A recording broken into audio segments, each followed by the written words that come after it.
Naglalayag ang motorboat o MV City Noor sa dagat na bahagi ng Simunol, Tawi-Tawi.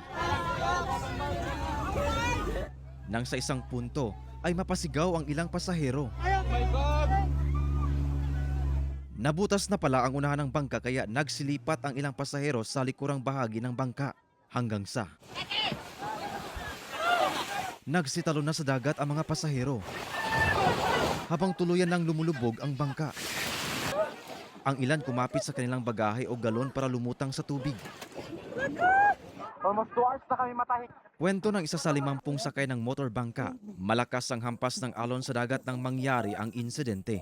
Paghampas niya sa alon, yung unahan ng bangka nabutas kasi ang lakas ng hampas. Yung life vest hindi namin nakuha kasi nasa loob talaga ng bangka. Nabiglaan man yung nalubog yung lansa. Kaya hindi na nakuha yung life vest. Life buoy na lang. Nakahingi pa siya ng tulong sa mga kakilala bago lumubog ang bangka. Yung last chat ko, sabi ko, help, lumulubog na yung bangka namin. Yun na. Tapos yung cellphone ko tinago ko na. Nung na-rescue kami, may nakakita mga 10:53 na mga 1 hour plus kami bago ma-rescue. Nasagip naman lahat ng sakay sa pagtutulungan ng Philippine Coast Guard, Philippine Navy, Marines, PNP at LGU. Nahirapan silang mag-navigate sa laki ng alon at saka yun na nga, lumubog na sila. Based on the record ng CDRMO, meron silang 50 crew.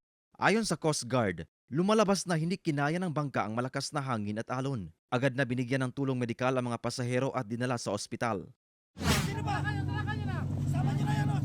Mahigit 100 pasahero namang sakay ng motor launch o ML Nurdia ang nirescue ng otoridad matapos ma-stranded sa dagat sa Taganak, Tawi-Tawi. Kabilang sa kanila ang isang 6 na buwang gulang na sanggol. Mag-6 na araw na sa dagat ang barkong mula Zamboanga City matapos masiraan ang makina dahil sa malaking alon. Although lumulutang siya, sir, pero hindi na talaga siya umaandar. Tsaka wala din namang butas. Although ginawa ng paraan ng mga tripulante ng bangka, pero umabot din ng mga more than 1 day, wala talaga nangyari.